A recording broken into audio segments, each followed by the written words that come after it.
నమస్కారం ఫ్రెండ్స్. 2026 ప్రపంచాన్నే మార్చేయబోయే సంవత్సరం. నేను అనుకుంటా కోవిడ్ తర్వాత ప్రపంచం ఎంత మారిపోయిందో, ఆ మార్పు యొక్క పర్యవసానం అంటే రిజల్ట్, బై ప్రోడక్ట్ ఈ సంవత్సరం తర్వాత ప్రపంచం అనుభవంలోకి తెచ్చుకుంటుంది. అంటే కోవిడ్ తర్వాత వచ్చిన మానవుల్లో మార్పులు అవి తప్పకుండా 2026 తర్వాత మానవుల్లో దీని గురించి కొద్దిగా ఆలోచన పెరుగుతుంది. ప్రపంచంలో కోవిడ్ ముందు, కోవిడ్ తర్వాత అంటారు. ప్రాక్టికలీ కోవిడ్ తర్వాత మనిషి జాగ్రత్త పడాలి, ఆదా వైపు మొక్కు చూపాలి, ఆదాయం పెరిగే మార్గాలు వెతకాలి. కానీ మీరు అబ్జర్వ్ చేసిందంటే కోవిడ్ తర్వాత ఆదాయాలు తగ్గాయి, విచ్చలవిడితనం పెరిగింది, కన్జ్యూమరిజం పెరిగింది, ఖర్చులు పెరిగాయి, ఎంజాయ్ చేసే తత్వం పెరిగింది. అంటే కోవిడ్ తర్వాత జాగ్రత్తగా ప్లాన్డ్ వేలో లైఫ్ లీడ్ చేసేది పోయి జనాలు విచ్చలవిడిగా మారిపోయారు. ఇదొక ఎకనామిక్స్కి అంతు చిక్కని ఒక విషయం. గమనించవలసిన ముఖ్యమైన అంశం ఏమంటే, చావు బతుకుల్లో ఉన్న మన భారతదేశంలో బంగారు నిధులు బయటపడలేదు. చావు బతుకుల్లో ఉంటే అప్పులు పెరిగాయి కానీ బంగారం అనుకున్న స్థాయిలో బయటపడలేదు. కోవిడ్ టైంలో ఒక 2 సంవత్సరాల వరకు చాలామందికి జాబ్స్ దొరకలేదు. అంటే కష్టకాలం ఉన్న బంగారం అనుకున్న స్థాయిలో బయటపడలేదు. అంటే జనాలు అప్పు తీసుకొని మేనేజ్ చేశారు కానీ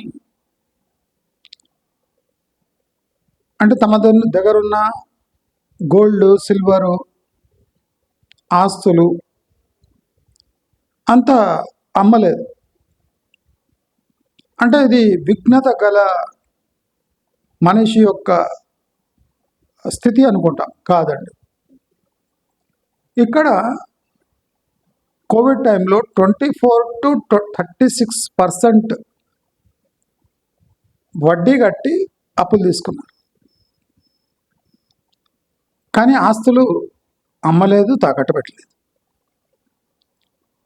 ఇది చాలా విచిత్రమైన స్టాటిస్టిక్స్ మన ఇండియాలో జరిగిపోయింది. కోవిడ్ తర్వాత హోమ్ లోన్స్ చీప్ కాలేదు, హోమ్ ప్రైజెస్ చీప్ కాలేదు, అమాంతంగా 300% పెరిగాయి. అంటే 2 ఏళ్ళు జీతాలు లేక అస్తవ్యస్తంగా మారిన జీవితాలకు ఆ 2 ఏళ్ల తర్వాత హోమ్ పర్చేజెస్ 300% కాస్ట్లీగా మారాయి.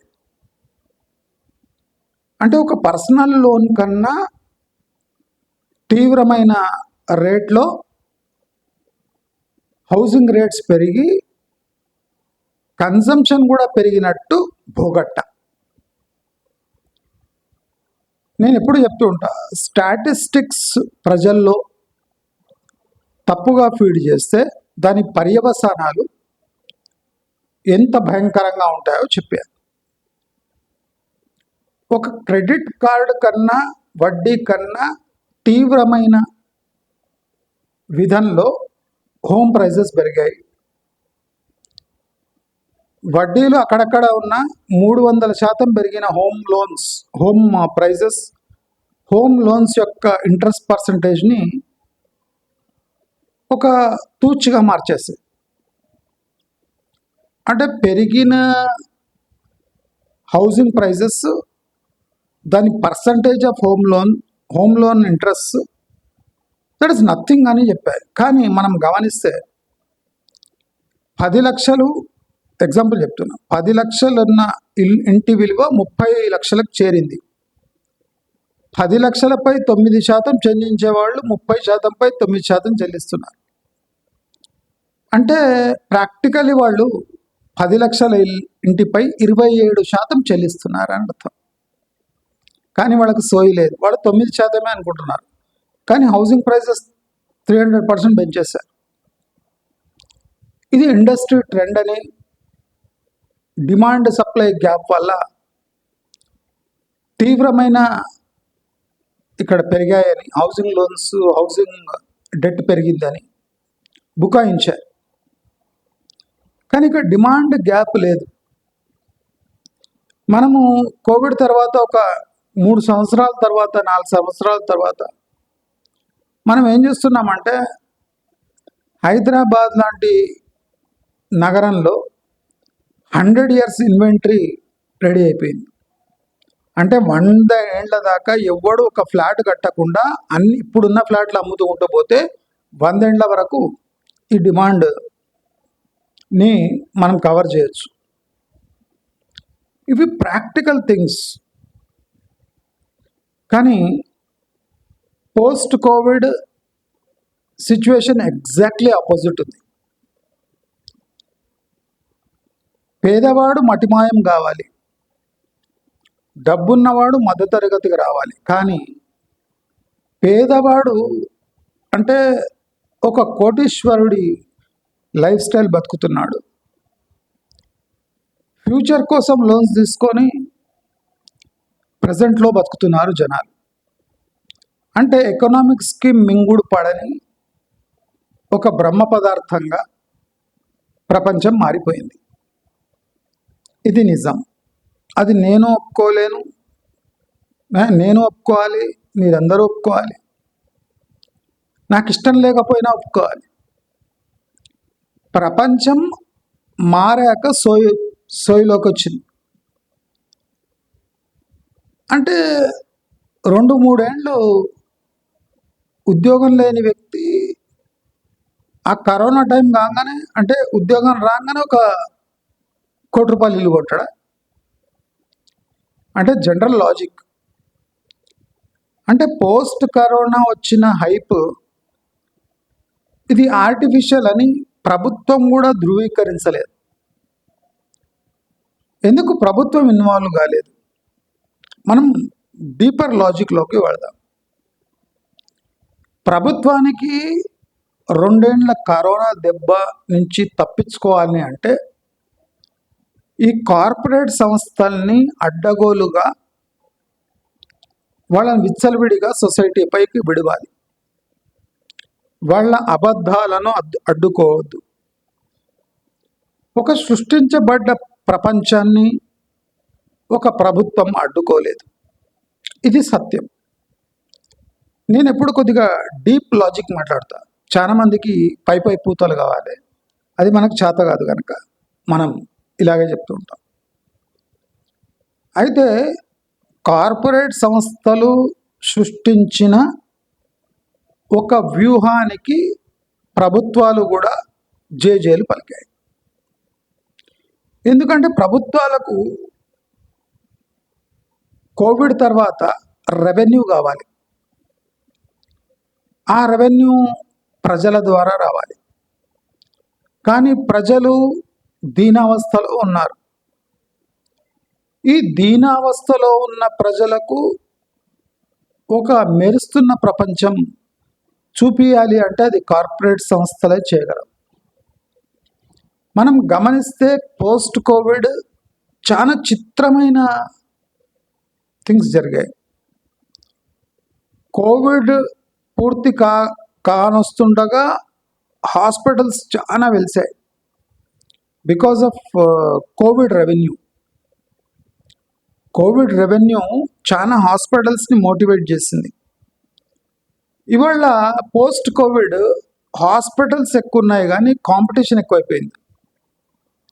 అంటే ఓవర్ సప్లై ఆఫ్ హాస్పిటల్స్ అయిపోయింది. అంటే కోవిడ్ ఎప్పుడు అంతమైతే తెలియదు గనక హాస్పిటల్స్ వెలిసాయి బికాజ్ ఆఫ్ కోవిడ్ రెవెన్యూ. అప్పుడు అడ్మిట్ అయితే రోజుకు 1,00,000. ఈ ఫార్ములా బాగా నచ్చింది. హాస్పిటల్స్ పెరిగాయి, మన హోమ్ డెలివరీ ఇది పెరిగింది. ప్రాక్టికలీ కోవిడ్ టైంలో హోమ్ డెలివరీ తగ్గాలి, ఎందుకంటే వ్యాపిస్తుంది కనుక. కానీ ఇంకో ఆపోజిట్ ఫినామినా ఏమంటే post Covid home delivery sales పెరిగిపోయినాయి. అంటే కోవిడ్ ఏ లెసన్ నేర్పించడానికి మన జీవితాల్లో వచ్చిందో దానికి ఆపోజిట్ మనకు నేర్పించి వెళ్ళిపోయింది. ఇది విడ్డూరమైన సంఘటన. అయితే మన అందరికీ పోస్ట్ కోవిడ్ ప్రపంచం అంటే తొందరగా జీవించాలి, ప్రతి ఒక్కటి అనుభవించాలి, ప్రతి ఒక్క వస్తువుపై మన పట్టు ఉండాలి, మనం అనుకున్నది జరిగిపోవాలి. కరోనా టైంలో పోస్ట్ కరోనాలో ఇలాంటి ఆలోచనలు వచ్చాయి అంటే ప్రాక్టికల్. ఎందుకంటే కళ్ళ ముందే మన వాళ్ళు ఏవి అనుభవించకుండా చనిపోతున్న దృశ్యాలు చూసాం. దానివల్ల మనీ యొక్క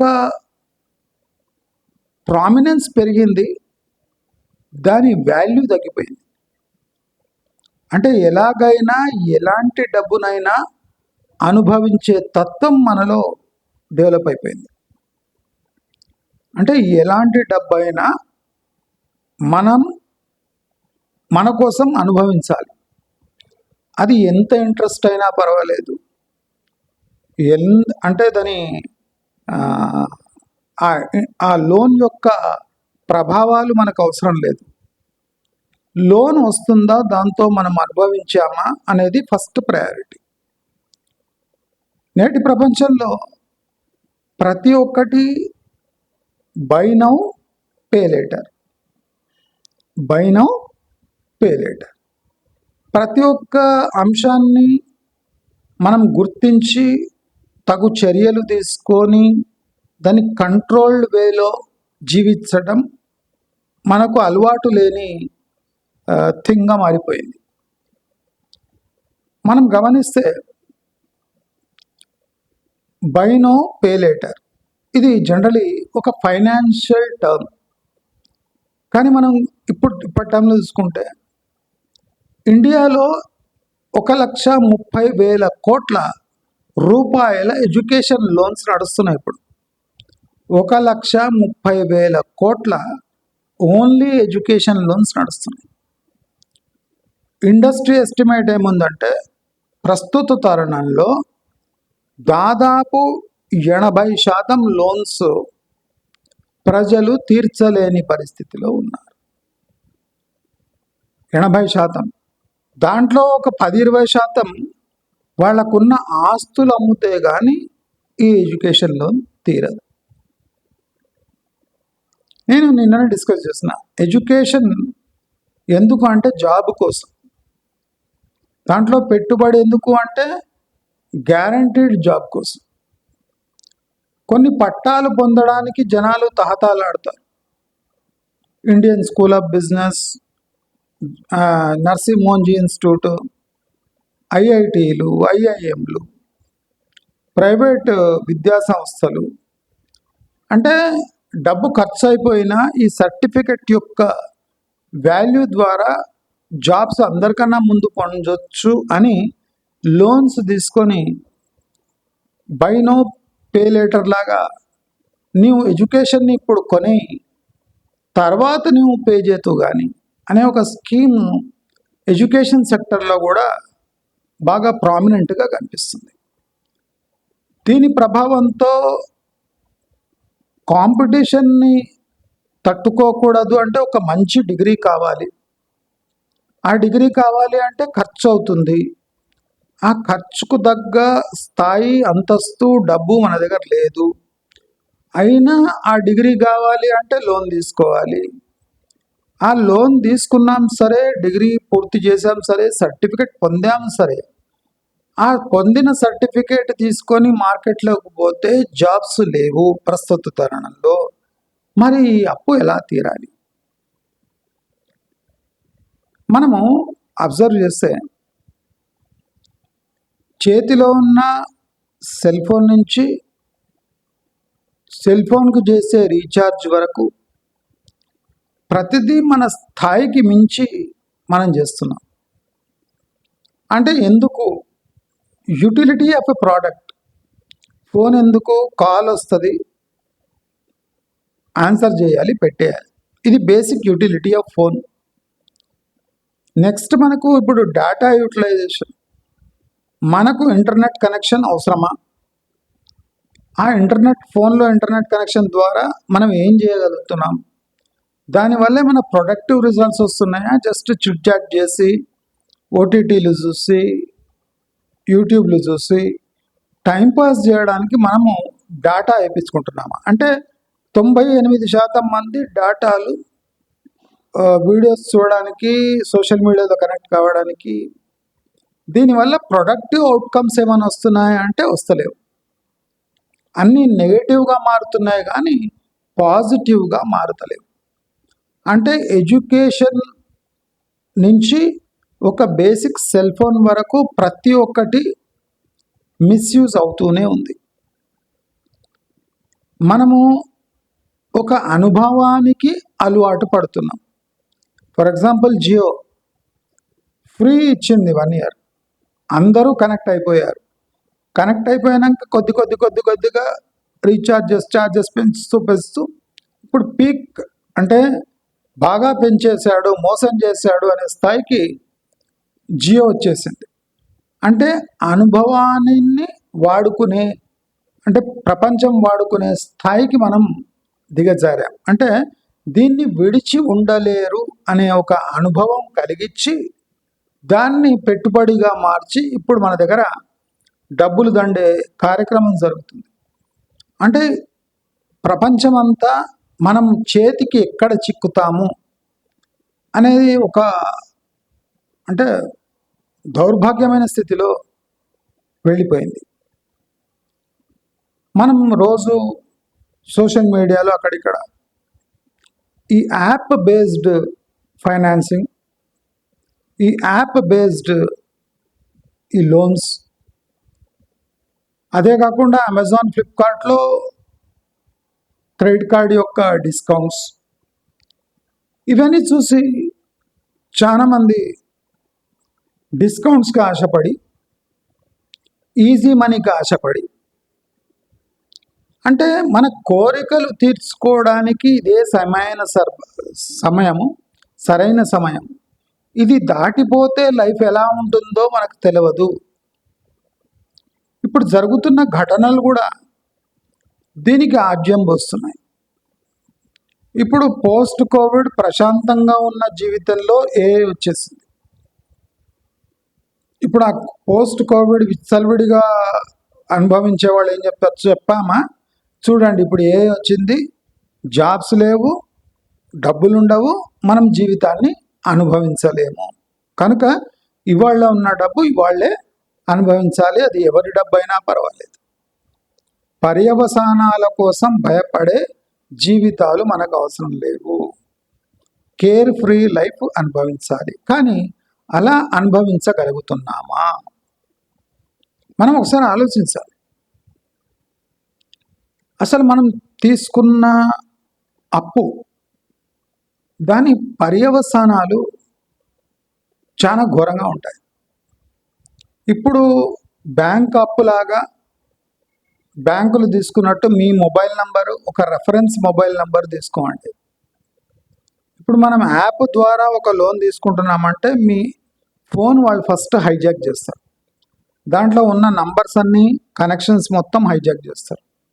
మీ సోషల్ మీడియా ప్లాట్ఫామ్స్ అన్నీ హైజాక్ చేస్తారు. అంటే మీరు వాళ్ళ అడ్రస్ వెరిఫికేషన్ లేకుండా ఆధార్ కార్డు చూపిస్తే మీకు లోన్ ఇస్తున్నాడు అంటే మీ అడ్రస్, మీ జీవితము మొత్తం సెల్ ఫోన్లో ఉంది. సో అడ్రస్ వెరిఫికేషన్ అవసరం లేదు, సెల్ ఫోన్ వెరిఫికేషన్ అయితే చాలు అనుకునే స్టేజ్లో ఉన్నాం. అంటే అడ్రస్కి ప్రాముఖ్యత లేదు, your address is your cell phone. అంటే మనం ఫైనాన్షియల్ ఇండస్ట్రీ ఒకటి అర్థమైంది వాళ్ళకు. ఏమంటే ఒక అడ్రస్ కన్నా ముఖ్యమైనది ఒక సెల్ ఫోన్. అది మొబైల్ అంటే ఎక్కడైనా పట్టుకొని తిరగచ్చు, కానీ అది విడిచి మనిషి ఉండలేడు. కాబట్టి if you hijack a phone and give a loan, you can catch him at any point, any place, at your will. అంటే సెల్ ఫోన్ ఆపరేట్ చేయకుండా మనిషి ఉండలేడు. తన పర్సనల్ ఫ్రీడమ్ని స్టేక్లో పెడతాడు, కానీ సెల్ ఫోన్ విడిచి మనిషి ఉండలేడు అనే తత్వాన్ని గ్రహించిన ఈ లోన్స్ ఇచ్చేవాళ్ళు ఆ ఫోన్ని మీ జీవితాన్ని ముడిపెట్టి హైజాక్ చేస్తున్నారు.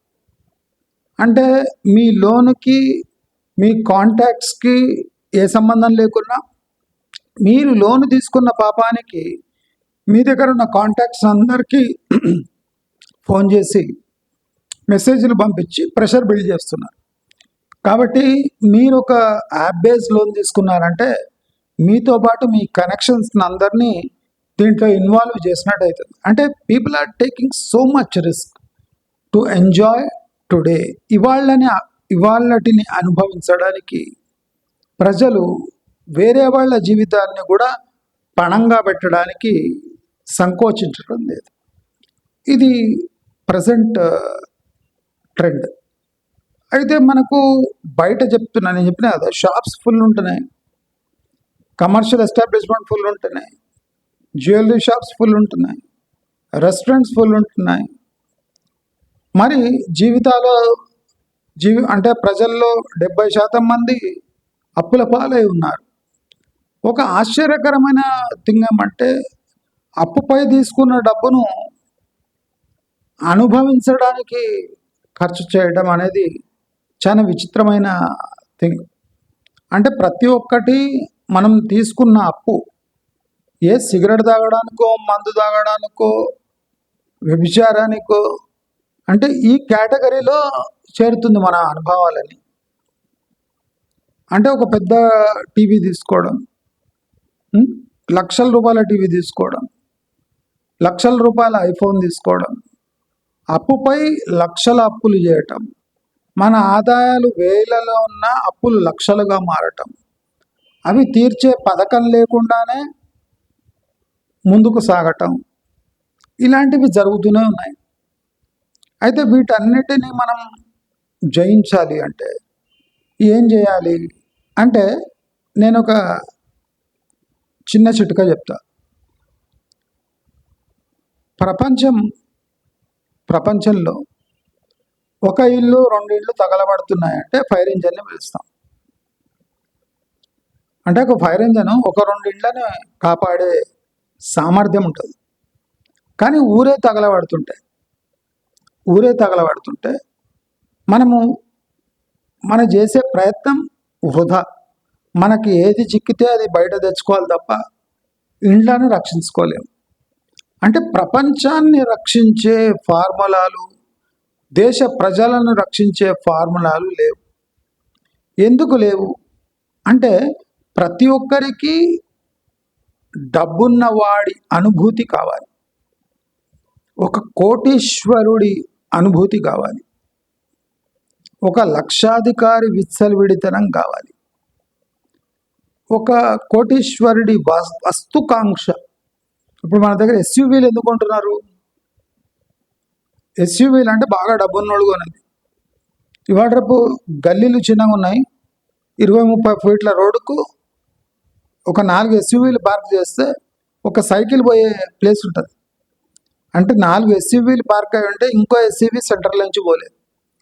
అంటే అలాంటి జీవితాలు గడుపుతూ మరి ఎస్యూవీలు ఎందుకు కొనాలి? సరే, ఎస్యూవీలతో పాటు 2 వీలర్స్ కూడా కొంటున్నారు. ఎక్కడ ఎస్యూవీ, ఎక్కడ 2 వీలర్ ఎందుకు కొంటున్నాం అంటే కన్వీనియన్స్. దగ్గర ఎక్కడైనా పోవాలంటే 2 వీలర్ పైనే పోవాలి, నడుచుకుంటూ వెళ్ళొద్దు, బస్సు ప్రయాణం చేయొద్దు. ఇప్పుడు ఎస్యూవీ ఉన్నవాడు బస్సు ప్రయాణం చేయొచ్చు కదా, చేయడు.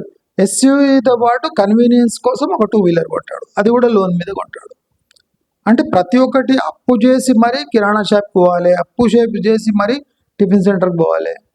అంటే అప్పు చేసి ఆ కొనబోయే వస్తువు కూడా అప్పుమయం చేసి క్రెడిట్ కార్డ్ పే చేసి, అంటే ప్రతి ఒక్కటి ఇప్పుడు అనుభవించి పేమెంట్ పోస్ట్పోన్ చేసేది. అంటే ఇప్పటి అనుభవానికి మనిషి అలవాటు పడ్డాడు, రేపటి గురించి ఆలోచిస్తలేడు. రేపటి గురించి ఆలోచిద్దామని పోతే ఏం జరుగుతుంది? మోసాలు జరుగుతున్నాయి. 10% వడ్డీ, 5% వడ్డీ ఆశ చూపి, ఎందుకంటే వీళ్ళకు ప్రజెంట్ అనుభవం కావాలి. ఆ ప్రజెంట్ అనుభవానికి తగ్గ వడ్డీ బయట కూడా వాళ్ళ డబ్బుకు కలగాలి. అందుకోసం ఏం చేస్తాడు?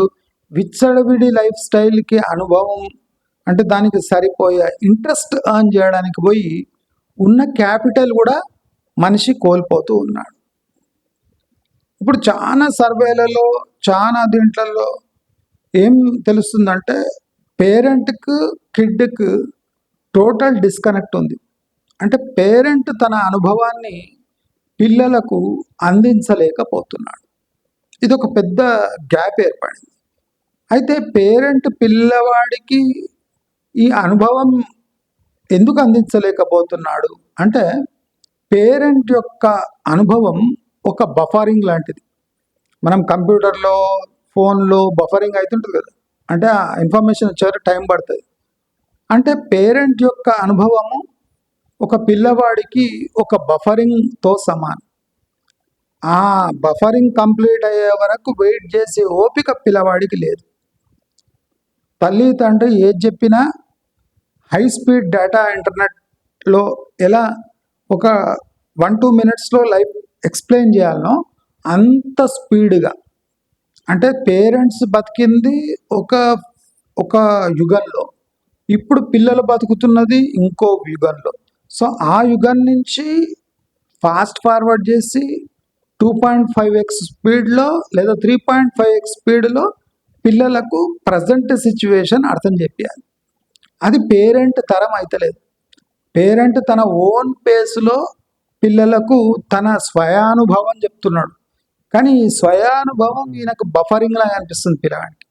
కాబట్టి ఇరిటేట్ అయ్యి ఈ స్వయానుభవాలు వాళ్ళు చెప్పి వీళ్ళు ఈ ఓపిక లేక తమ సొంత డిసిషన్ తీసుకున్నాక క్రైసిస్లో పడ్డాక పేరెంట్స్ని ఇన్వాల్వ్ చేస్తున్నారు. అంటే క్రెడిటార్స్ ఇంటికి వచ్చినాక అంటే తన ఇన్సల్ట్ చాలా ఘోరంగా ఉంటుంది. నా దగ్గర చాలా ఎగ్జాంపుల్స్ ఉన్నాయి కానీ నేను చెప్పదలుచుకోలేదు. అందుకోసం నేనేం చెప్తున్నా అంటే ఈ క్రెడిట్ ద్వారా లైఫ్ని డిజైన్ చేసుకోవడం తగ్గించుకోవాలి. ఇప్పుడు క్రెడిట్ ద్వారా తగ్గించుకోవాలి అంటే దానికి ఉపశమనం ఏమి అని అడగచ్చు. దాని ఉపశమనం ఒకటే, మన ఎర్నింగ్స్ పెంచుకోవాలి. అంటే ఎర్నింగ్స్ పెరగడం వల్ల క్రెడిట్ తక్కువ అవుతుంది. కానీ మన దగ్గర యాటిట్యూడ్ ఏముంది? జీవితం అంతా పనిచేస్తూ ఉంటే జీవితాన్ని అనుభవించేది ఎప్పుడు? ఈ అన్ని రాంగ్ థియరీస్ కుప్ప కట్టుకొని పోస్ట్ కోవిడ్ మన అందరి బుర్రలో దిగిపోయింది. ఇప్పుడు కష్టపడి పనిచేయాలరా డబ్బులు వస్తాయంటే ఆ డబ్బులు ఏం చేసుకోవడానికి 24 గంటల్లో 15 గంటలు పనిచేస్తే మన హెల్త్ ఏం కావాలి? మరి ఆర్థిక పరిస్థితి బాగుంటుంది కదా అంటే ఆర్థిక పరిస్థితితో పాటు మనకు జీవితం కూడా ముఖ్యం. మరి జీవితం ముఖ్యం అన్నప్పుడు మన ఆర్థికంగా తోడ్పడాలి అంటే అది లోన్ రూపంలో తీసుకోవాలి, కానీ 15 గంటలు కాస్త 16 గంటలుగా మార్చకూడదు. అంటే జీవితాన్ని గడపడానికి సులభమైన పద్ధతిలో జీవితం సరళంగా, ఆకర్షణీయంగా, లగ్జూరియస్గా మారాలి. ఇది ఈ కోరికనే ఒక నీచమైన కోరిక. ఆ నీచమైన కోరిక ప్రతి ఒక్కరి హృదయంలో ఉంది కాబట్టి ప్రతి ఒక్కరూ అలాగే ఆలోచిస్తున్నారు కాబట్టి నేను చెప్పింది ఒక ఒక 2 ఇండ్లు తగలబడితే ఫైర్ ఇంజన్ని పిలవచ్చు, కానీ గల్లీలు గల్లీలు కాలిపోతుంటాయి. మనకు అందుబాటులో ఉన్న వస్తువులు తీసుకొని బయటపడాలి, కానీ ఆ ఇండ్లను మనం కాపాడలేము, కాపాడకూడదు కూడా. ఎందుకంటే ఆ బూడిద కావాల్సిన ఇండ్లు బూడిదైపోతే తనంతకు తాను ఈ అగ్ని చల్లారిపోతుంది.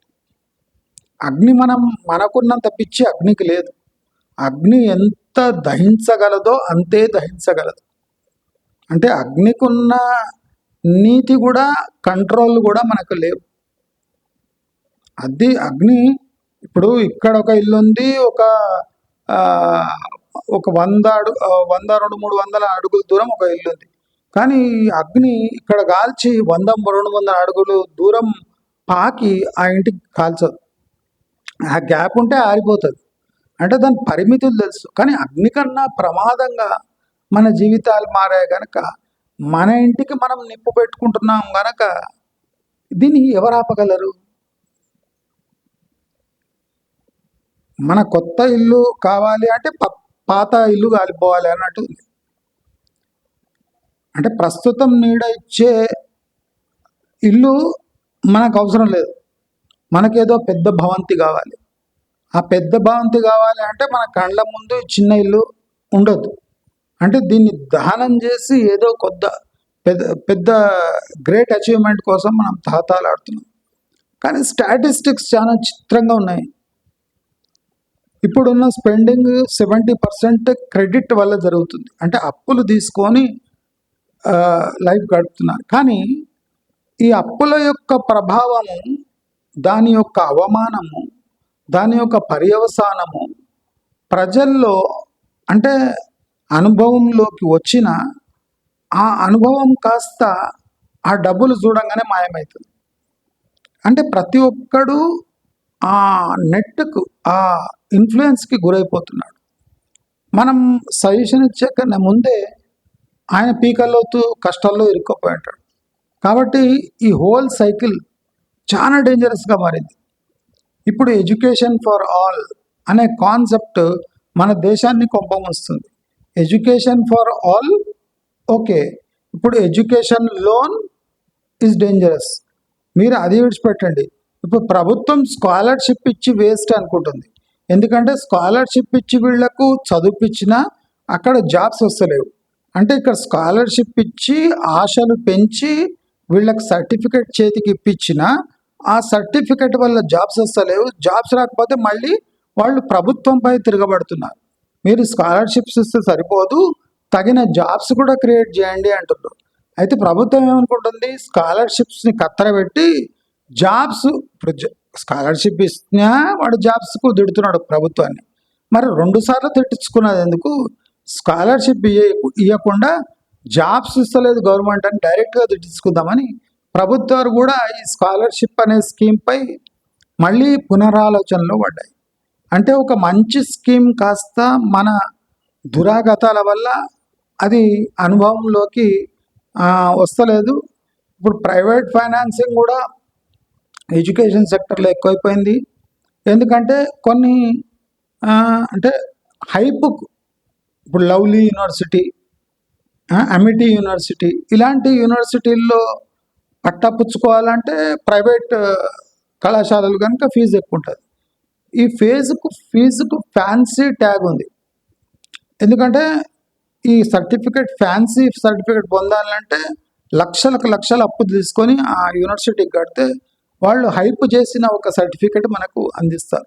కానీ హైప్ చేసిన సర్టిఫికెట్ తీసుకొని మార్కెట్లో పోతే దాని పరిస్థితులు వేరే ఉన్నాయి. అప్పుడేమంటారు, ఒక ఇండివిజువల్ యొక్క కెపాసిటీ మీద ఈ సర్టిఫికెట్లు డిపెండ్ అంటే సర్టిఫికెట్ చూసి ఎవడు జాబ్స్ ఇవ్వడు. ఒక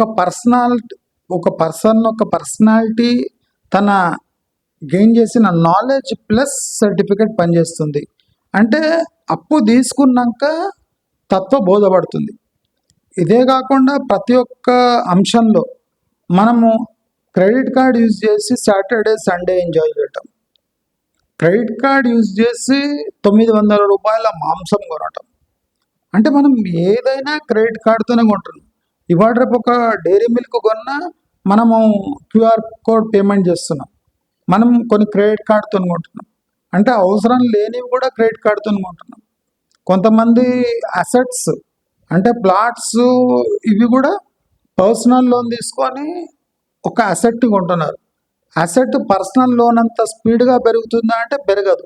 కానీ ఈ ఫియర్ ఆఫ్ లూజింగ్ అవుట్, ఇప్పుడు మన దాంట్లో ఎట్లుంటుంది అంటే ఇప్పుడు దొరకకపోతే ప్లాట్ కాస్ట్లీ కావచ్చు కాబట్టి 24% వడ్డీ కట్టి పర్సనల్ లోన్ తీసుకొని పర్సనల్ లోన్ డబ్బు కాస్త ఒక అసెట్లో పెడితే అసెట్ 24% పర్ ఇయర్ పెరుగుతుందా అంటే పెరగదు.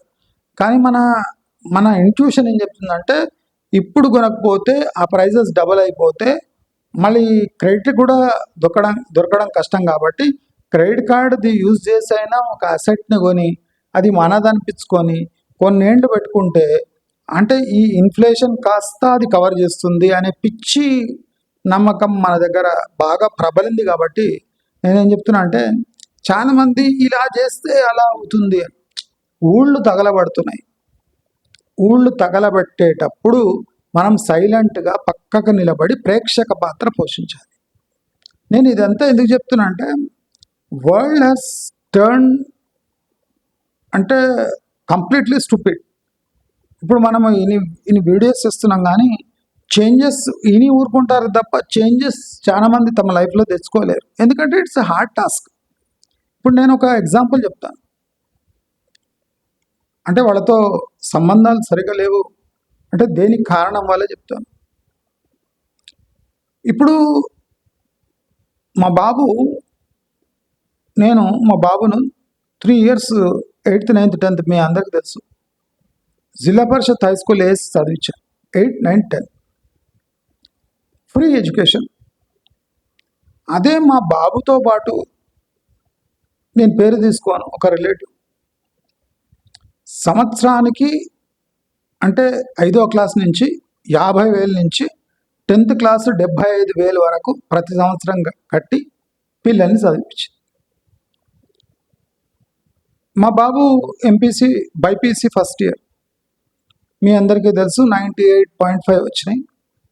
వాడి college fee 20,000 per year 20,000 per year.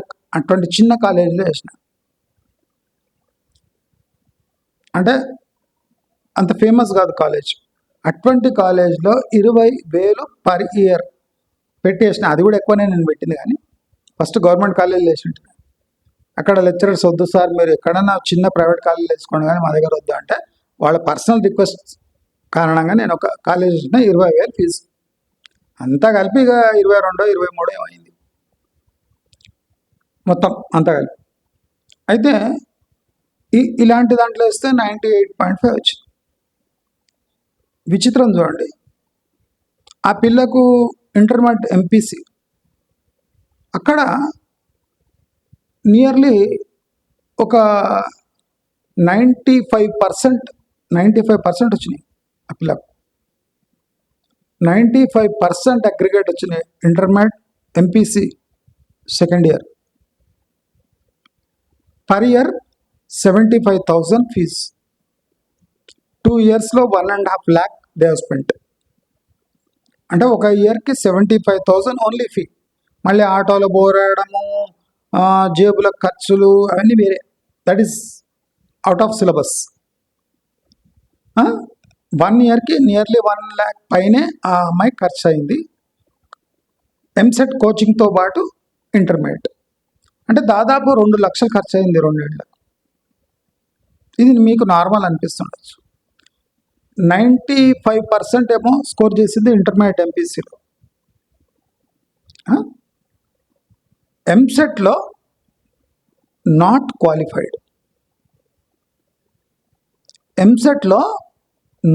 Qualified. అన్నీ కలిపితే 40 కూడా రాలేదు. మరి ఇంటర్మీడియట్లో 95% వచ్చిన ఆమె ఎంసెట్లో క్వాలిఫై కూడా కాలేదు.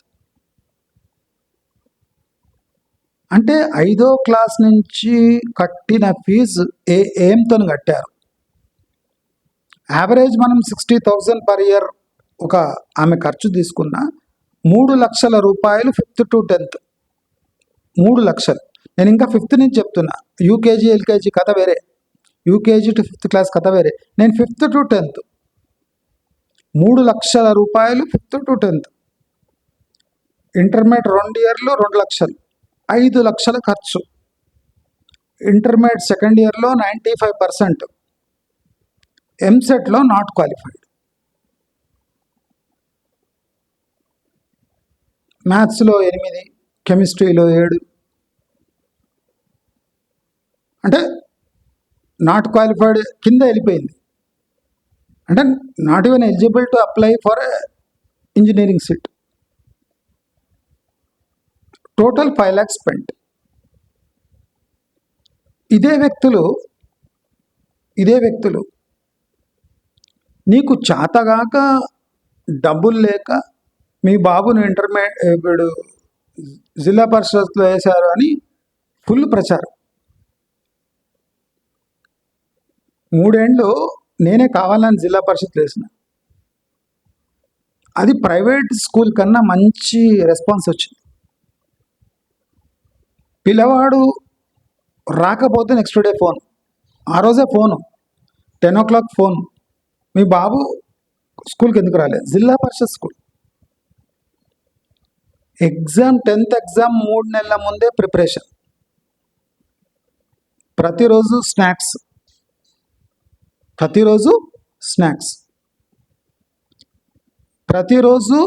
4 గంటలకు టీచర్ ఫోన్, మీ బాబు లేచాడా లేదు, ఏం చేస్తున్నాడు, ఫోన్ ఇవ్వండి మాట్లాడాలి.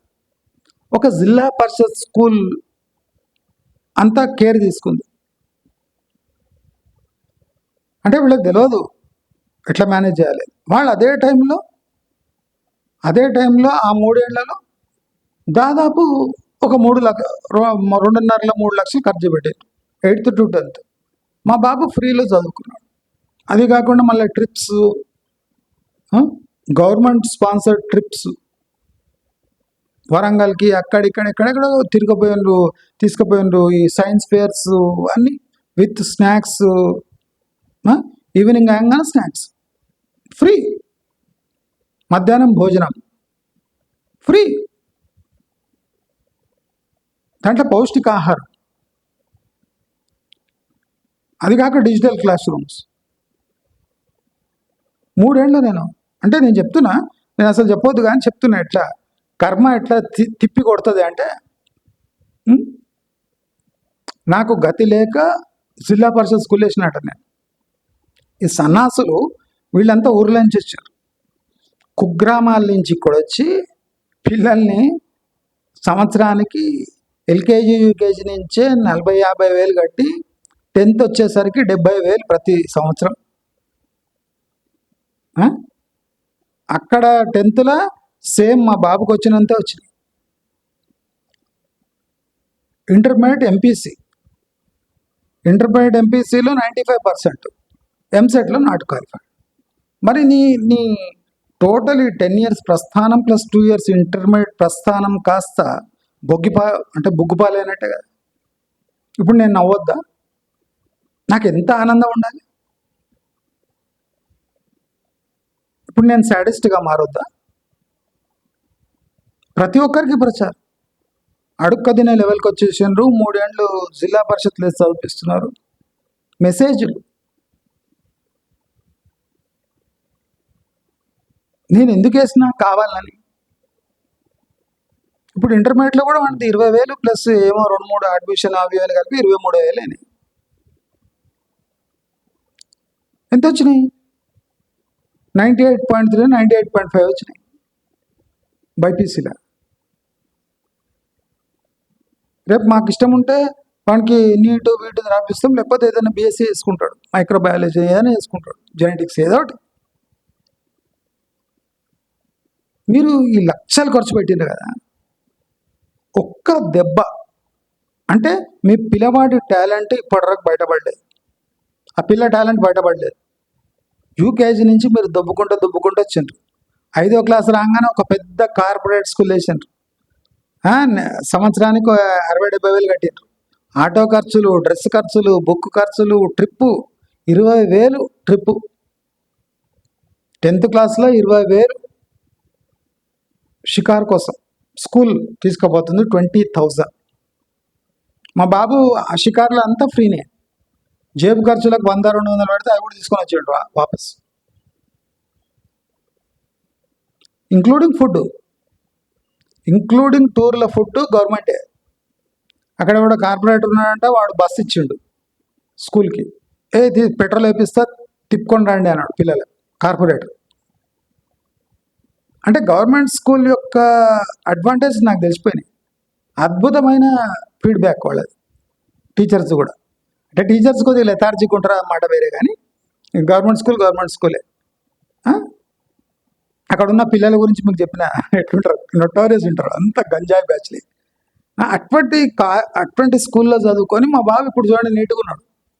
3 ఏళ్ళు గంజాయి బ్యాచ్లతో నుండి మా బాబు చెక్కు చెదరకుండా ఉన్నాడు. మరి ఉన్నత విలువలు గల పిల్లలతో చదివిన మీ పిల్లలు ఎక్కడున్నారు? ఇప్పుడు నాకు సేవింగే కదా ఆ 3 లక్షలు. ఇప్పుడు నారాయణ చైతన్యాలు వేసింటే ఏమవుతుండే? వాళ్ళలాగానే సంవత్సరానికి 1,00,000, 2 లక్షలు ఖర్చు అవుతుంది. నేను జస్ట్ 20,000 కట్టి, అంటే యావరేజ్ నెలకు 2,000 చేంజ్ పడుతుంది. అంటే ఇప్పటి టైంలో నేను అది కూడా పెట్టాను. కానీ గవర్నమెంట్ కాలేజీలో పర్సనల్ నాకు చెప్పాను, సార్ వద్దు సార్, అసలు క్లాసెస్ జరగవు ఇక్కడ, ఉట్టిగా స్టార్టింగ్లో జరుగుతాయి, ఆయనకు జరగవు. మీ బాబు పికప్ చేసినా కష్టమే సార్, ఎందుకు టార్చర్, పోతే పోనండి ప్రైవేట్ కాలేజీలో వేసిండు అంటే వాళ్ళ రిక్వెస్ట్ మేరకు ప్రైవేట్ కాలేజ్. అంటే నేను ఎంత ఆలోచించుండొచ్చు, ఎంత క్షోభ అనుభవించుండొచ్చు. మీకు అర్థం కాదు అసలు ఏముంది అని. జెడ్పీ హై స్కూల్ ఎవడైనా వేస్తాడు పిల్లవాడిని తీసుకోండి. ఆశ్చర్యపోయినా నేను, ఖర్చులే లేవు. వాడు దాత వచ్చిండు, వాడు బ్యాగులు కూడా ఇచ్చిపోయాడు. ఆడపిల్లలకైతే సైకిల్ కూడా ఇచ్చిండు. మా బాబుకు రాలేదు సైకిల్, కానీ వాళ్ళ క్లాస్లో ఆడపిల్లలకి అందరికి సైకిల్. ప్రైవేట్ స్కూల్లో ఇవన్నీ వస్తే కార్పొరేటర్ మీకు బస్సు అరేంజ్ చేసేస్తాడా షికారుకు పోండి. రోజు గుడ్లు, పాలు, అంబలి, అన్నం, పప్పు, బిర్యానీ, మెనూ, స్వీటు, సాయంత్రం స్నాక్స్, సమోసాలు, కచోరీలు, డజన్ అరటిపండు గెలబెడుతున్నానంట జెడ్పీహెచ్ఎస్లో. ఎంతగాంటే అది తినండి రా అంటున్నానంట. వాళ్ళ పైసలు గవర్నమెంట్కి గెల తెచ్చిపెట్టుడు ఎంత కావాలంటే చదువుకున్నోడు తింటుండే, రానోడు తింటుండే, మొత్తం. మా బాబు ఇప్పుడు కూడా గుర్తు చేసుకుంటాడు, అబ్బా జెడ్పీహెచ్ఎస్ ఏం బతుకుండే, అల్టిమేట్ బతుకండి. అంటే నేను చెప్పదలుచుకుందామంటే మన దగ్గర మార్గాలు లేవా అంటే ఉన్నాయి. సమాజం ఇప్పుడు ఎక్కిరియలేదా? ఎక్కిరించింది. 3 ఏళ్ళు భయపడ్డారు, వీళ్ళు ఏ రోడ్డు మీద వచ్చేసిండ్రు అనుకో. అంటే బాబు జెడ్పీహెచ్ఎస్ లేయంగానే మా పరిస్థితి ఏముందా అని వాళ్ళకు ఆందోళన కలిగింది. చాలామంది అరే అసలు గతిలేంటి రోడ్డు వచ్చేటోడు కూడా ప్రైవేట్ స్కూల్ వేస్తాడు, మీ బాబుని తీసుకోపోయి జెడ్పీహెచ్ఎస్ వేసినాం. అంతా పిల్లలు గలీజ్గా ఉంటారు, స్లమ్ పిల్లలు ఉంటారు, గంజాయి బ్యాచ్లు ఉంటారు. హెడ్ మాస్టర్ కూడా చెప్పాడు, సార్ ఇక్కడ అంతా గంజాయి బ్యాచ్లు వాళ్ళు వీళ్ళు ఉంటారు సార్, షట్టర్లు ఎత్తారు, దొంగలు ఉంటారు, ఇటు ఎందుకు సార్ మీరు అని. నేను వేసి ఏం కాదు. ఆ గంజాయి పిల్లలంతా వచ్చి నాకు నమస్తే అంకుల్, ఏం చేయాలి అంకుల్, నాకు తలలు ఎక్కుతానే లేదు, బ్రెయిన్లో చదివే ఎక్కుతలేదు అంటే. క్రిమినల్ పిల్లలు కూడా నా దగ్గర వచ్చి అట్లా ఏడుస్తాడు, చదువు ఎక్కుతలేదు బుర్రలో, ఏం చేయాలి అంకుల్, అందుకోసం నేను పాలు వేసుకుంటా, బయట క్యాటరింగ్ చేసుకుంటూ నడుస్తున్నా అని. మీ బాబుగా మాత్రం మంచి చదువుతాడు అంకుల్. వాళ్ళ దాంట్లో తప్పు లేదు, వాడికి ఎక్కుతలేదు బుర్రలో, వాడేం చేయాలి? గవర్నమెంట్ పైసలు ఇస్తుంది, వాడు చదువుతున్నాడు, వాడిని ఎందుకు బ్లేమ్ చేయాలి? జేబు ఖర్చులకు దొరకలేవు, వాడు క్యాటరింగ్లో పని చేస్తుండు, షటర్లు ఎత్తుండు, సైకిల్ ఎత్తుకపోతే అమ్మేస్తుండు. వాళ్ళ కష్టాలు వాళ్ళకు ఉన్నాయి. మళ్ళీ అదే గ్రూప్లో 3 years మా బాబు చదివాడు. ఏనాడు మా బాబు సిగరెట్ తాగలే, గంజాయి తాగలే, గుట్కా తినలే, జేబు ఖర్చులకు పైసలు ఇవ్వకుండానే మంచి మార్క్స్తోనే పాస్. నేను సాటిస్ఫైడ్. ఆ? ఒకటి ఒకటి రెండు రెండు నాకు అవసరం లేదు. ఆ రేస్లో నేను లేను. నేను ఎందుకు చెప్తున్నా అంటే మనము చిన్నగా ఆలోచించాం, ఇమేజ్ కోసం పోతాం. ఉం? మనకు అక్కడ రైతు బంధు వస్తుంది కదా, రైతు బంధు కాస్త తీసుకొని పిల్లలకి ఇచ్చేద్దాం. ఇప్పుడు రైతు బంధు అయితే వేస్టా? యూకేజీ ఎల్కేజీ నుంచి వేలకు వేలు లక్షలకు లక్షలు పెట్టి స్కూల్ ఎడ్యుకేషన్ కోసమే మీరు 5-6 లక్షలు ఖర్చు చేస్తే, ఇంటర్మీడియట్ ఎడ్యుకేషన్ కోసం 2 లక్షలు ఖర్చు చేస్తే, దాదాపు 6 to 8 లక్షలు ఖర్చు చేస్తుంటే లాస్ట్కి ఏమొచ్చింది ఎంసెట్లో అంటే నాట్ క్వాలిఫైడ్. ఇప్పుడు ఏం చేయాలి? కసి ఉంటే next time long term coaching తీసుకొని దానికి 1,50,000 2 లక్షలు పెట్టి అప్పుడు క్వాలిఫై అయ్యి ఏదో ఇంజనీరింగ్ కాలేజీలో చదివి సంవత్సరానికి మళ్ళీ 40-50 వేలు పెట్టి మళ్ళీ బస్సు ఛార్జెస్ ఇచ్చి మళ్ళీ చేతులకు డబ్బులు ఇచ్చి 5 ఏళ్ళు చదివిస్తే దాదాపు 5 లక్షలు 6 లక్షలు ఖర్చు చేస్తే, అంటే టోటల్ 12-15 లక్షలు ఖర్చు చేస్తే వాడు ఇంజనీరింగ్ గ్రాడ్యుయేట్ అయ్యి బయటికి వెళ్తే ఆ సర్టిఫికెట్ తీసుకుంటే వాడు రేపు జాబ్స్ వస్తున్నాయా? ఇప్పుడు నేను ఆ పేరెంట్కి వేసే ప్రశ్న ఇది. పేరు తీసుకుంటలేను.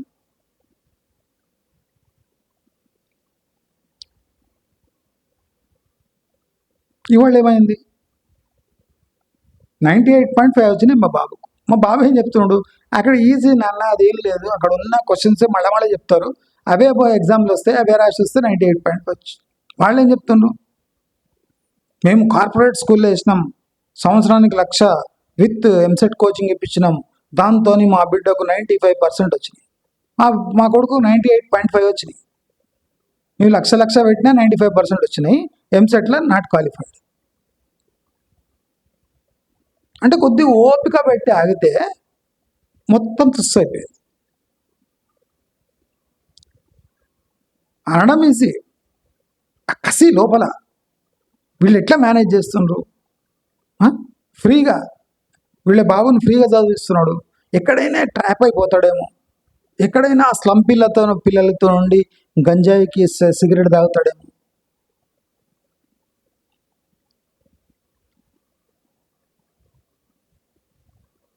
రోజు నేను నడుచుకుంటూ పోయి స్కూల్కి విడిచి డ్రాప్ చేసి నడుచుకుంటూ వస్తుంటాను.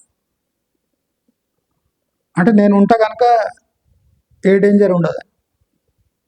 హెడ్ మాస్టర్ వాళ్ళు ఉంటారు, మేమున్నాం కదా సార్, మీరేం చింత చేయకండి, మేమున్నాం అంటాడు. అంటే రిస్క్ ఉంటుంది. ఆ రిస్క్ని నలిఫై చేయడానికి మనం ఏం చేయాలి? చదువుతాడు లేదని భయానికి ప్రైవేట్ స్కూల్ వేస్తే సంవత్సరానికి 1,00,000 ఖర్చు చేయాలి. 700 రూపాయల టెక్స్ట్ బుక్ చదివేయడానికి 1,00,000 రూపాయల ఫీజు. గవర్నమెంట్ స్కూల్లో కూడా ఆశ్చర్యపోయినారు నా లెక్కలు చూసి. రేర్ సార్ మీరు అసలు, మీ అటువంటి వాళ్ళు మా స్కూల్లో ఎందుకు వేస్తారు సార్ అన్నాడు. లాస్ట్కు హీ వాజ్ హ్యాపీ. మీ అబ్బాయి మంచిగా చదివాడు సార్, మంచి బిహేవియర్ ఉంది, ఆ బిహేవియర్తో కొంతమంది పిల్లలు కూడా చేంజ్ అయినారు, కానీ మీలాంటి రిస్క్ ఎవరు తీసుకోరు సార్, ఇన్నేళ్లకు ఒక పర్సన్ చూస్తున్నామన్న సిటీలో, అది కూడా. ఇంకా ఊళ్ళలో అయితే అస్సలు ఇస్తారు పిల్లలు తీసుకపోయి టౌన్లలో ప్రైవేట్ స్కూల్లో ఇస్తారు. అంటే ఇక్కడ కూడా ఎడ్యుకేటెడ్ ఇడియట్స్ ఉన్నారు. ఇప్పుడు నాకు నవ్వు రాదా? నేను సాడిస్ట్గా నవ్వలేనా? మీ 7 లక్షలు 6 లక్షలు ఖర్చు చేసి వాళ్ళ ఎంసెట్లో నాట్ క్వాలిఫైడ్ అంటే నాకు కసి తీరినట్టుగా. నాకు అందుకోసం చెప్తా, నేను ఈ వరల్డ్ ఎట్లా పోతుందో నాకేం అర్థమవుతుంది. చాలా కూల్గా ఆలోచించండి. ప్రపంచం 2026 ఇస్ బెస్ట్ లెర్నింగ్ ఫేజ్. ఇక్కడ మీరు లైఫ్ని టర్న్ చేసి గ్రిప్లో తెచ్చుకోగలిగారంటే మీ నెక్స్ట్ 3 years క్రైసిస్ని మీరు ఈజీగా హ్యాండిల్ చేయొచ్చు. మనం ఎంత విచ్చలవిడిగా క్రెడిట్ కార్డులు యూజ్ చేస్తామో ఆ అనుభవం పిల్లలకు పాఠంగా మారాలి, ఇన్స్పిరేషన్గా మారుతుంది. దయచేసి అందరూ ప్రాక్టికల్గా మారాలి అనేదే నా ఒక ఎయిమ్.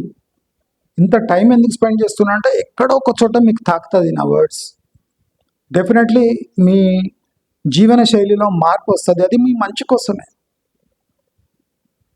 నాలాంటి డేంజరస్ టాక్టిక్స్ మీరు యూజ్ చేయలేరేమో, రిస్కీ థింగ్స్ మీరు చేయలేరు, కానీ మీ పరిధిలో ఎన్నో ఈజీ మెథడ్స్ ఉన్నాయి. అది డెఫినెట్లీ అప్లై చేయండి. మీ జీవితాన్ని సుగమంగా, అంటే ఆర్థికంగా పరిపుష్టంగా మార్చుకునే ఎన్నో అవకాశాలు ఇప్పుడు కూడా ఉన్నాయి అని తెలియజేసుకుంటూ నమస్కారం.